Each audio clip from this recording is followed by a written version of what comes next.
So hi friends welcome back to our channel. So friends ఈరోజు video వచ్చేసి మనకైతే చాలా ఇంట్రెస్టింగ్ అయితే ఉండబోతుంది. సో ఏంటంటే సో మనకైతే మన పీకే 11లో సో మనకైతే తెలుగు టైమ్స్ టీమ్కి మళ్ళీ ఏ ప్లేయర్ వచ్చే ఛాన్స్ ఉందని మీరైతే ఈ వీడియోలో అయితే చూడబోతున్నాను. కాబట్టి సో మనకైతే మళ్ళీ రాహుల్ చౌదరి వచ్చే ఛాన్స్ ఉందా, ఆర్ సిద్ధార్థ్ వచ్చే ఛాన్స్ ఉందా, ఆర్ మనకైతే పవన్ కూడా మళ్ళీ రిటర్న్ అయ్యే ఛాన్స్ ఉందా అనేది మనకైతే ఈ వీడియోలో ఫుల్ క్లారిటీగా చెప్పుకుందాం. కాబట్టి సో మీరైతే వీడియోని అక్కడ స్కిప్ చేయకుండా వీడియోని లాస్ట్ చూడండి. వీడియో కానీ చూడితే తప్పకుండా లైక్ చేయండి, షేర్ చేయండి. అండ్ మన ఛానల్ కొత్త తప్పకుండా సబ్స్క్రైబ్ చేసుకోండి.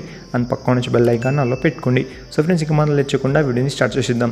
సో ఫ్రెండ్స్ మీరు ఇంకా మన వాట్సాప్ ఛానల్లో జాయిన్ అవ్వకపోతే సో కింద డిస్క్రిప్షన్లో లింక్ అయితే ఉంటుంది. సో వెళ్ళి జాయిన్ అయితే ఉండి. So friends first of all మన తెలుగు టైమ్స్ టీమ్ వచ్చేసి మనకైతే రాహుల్ చౌదరి మనకైతే 6 సీజన్స్ అయితే ఆడడం అయితే జరిగింది. సో మనకైతే రాహుల్ చౌదరి ఆడినప్పటికీ సో మనకైతే 2 సీజన్స్ అయితే క్వాలిఫై చేయడం అయితే జరిగింది. సో సీజన్ 2 అండ్ మనకైతే సీజన్ 4లో సో మనకైతే తెలుగు టైమ్స్ టీమ్ క్వాలిఫై అవ్వడం అయితే జరిగింది. అండ్ ఇక సిద్ధార్థ్ దేశాయ్ విషయంలో కనుక చూసుకుంటే మాత్రం సో మనకైతే ఫస్ట్ నుంచి మనకైతే 3 సీజన్స్ అయితే ఆడడం అయితే జరిగింది, కానీ అంతగా మనకైతే పర్ఫార్మెన్స్ అయితే ఇవ్వలేకపోయాడు. అండ్ లాస్ట్ సీజన్ కనుక చూసుకుంటే మాత్రం పవన్ సాగర్ని అయితే కొనడం అయితే జరిగింది. సో మనకైతే పవన్ సాగర్ కూడా సో మనకైతే సింగిల్ రోల్ అయితే ప్లే చేయడం అయితే జరిగింది. సో మనకైతే మెయిన్ వచ్చేసి సపోర్టింగ్ రైడర్స్ అయితే లేరు కాబట్టి సొంతగా వచ్చేసి మనకైతే పవన్ సాగర్ సక్సెస్ అయితే కాలేకపోయాడు.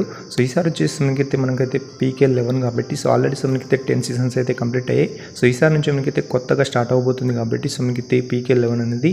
కాబట్టి సో మనకైతే తెలుగు టైమ్స్ టీమ్కి రాహుల్ చౌదరి వచ్చే ఛాన్స్ ఉందా, మనకైతే సిద్ధార్థ్ వచ్చే ఛాన్స్ ఉందా, ఆర్ మనకైతే మళ్ళీ పవన్ వచ్చే ఛాన్స్ ఉందా అని మనకైతే ఎవరికైతే తెలియదు. కాబట్టి సో ఫ్రెండ్స్ నాకు తెలిసి సో మనకైతే సిద్ధార్థ్ ఆర్ రాహుల్ వచ్చే ఛాన్స్ అనేది చాలా ఎక్కువగా అయితే కనిపిస్తున్నాయి. సో అటు నుంచి మనకైతే పీకేఎల్ 10లో మనకైతే సిద్ధార్థ్ దేశాయ్ హర్యానా స్టీలర్స్ టీం నుంచి చాలా మంచి ప్రదర్శన అయితే ఇవ్వడం జరిగింది. కాబట్టి సో మనకైతే హర్యానా స్టీలర్స్ టీం ఒకవేళ కనుక మన సిద్ధార్థ్ కనుక రిలీజ్ చేస్తే మాత్రం సో మనకైతే తెలుగు టైమ్స్ టీం తప్పకుండా కొన్ని ఛాన్సెస్ అనేది చాలా ఎక్కువగా అయితే కనిపిస్తున్నాయి. కాబట్టి అండ్ ఇటువైపు మనకి రాహుల్కి లాస్ట్ సీజన్ కాబట్టి సో మనకైతే తన హోమ్ టీం అయినా మనకి తెలుగు టైమ్స్ టీంకి లాస్ట్ సీజన్ మనకైతే రిప్రజెంట్ చేసే అవకాశం అయితే ఉంది. సో ఇది కూడా మనకైతే పీకే 11లో కాబట్టి సో ఫ్రెండ్స్ నాకు తెలిసి మనకైతే పవన్ సాగర్ కూడా వచ్చే ఛాన్స్ అనేది చాలా ఎక్కువగా అయితే కనిపిస్తున్నాయి. సో మనకైతే తక్కువ బిడ్డింగ్లో కనుక వెళ్తే మాత్రం సో మన Telugu times team FBM use చేసి చాలా మనకైతే రిటర్న్ చేసుకునే అవకాశం అయితే ఉంది. కాబట్టి సో దీనిపైన మీ కామెంట్స్ ఉంటుంది, మీరైతే కింద కామెంట్ చేయండి. సో మనకి 3 ప్లేయర్స్ నుంచి మన తెలుగు టైమ్స్ టీం ఏ ప్లేయర్ని రెడీ చేసి కొంటుందని మీరైతే తప్పకుండా కింద కామెంట్స్లో కామెంట్ చేయండి. సో అంతే ఫ్రెండ్స్ ఈ వీడియో కనుక మీకు కానీ నచ్చిన లైక్ చేయండి, షేర్ చేయండి.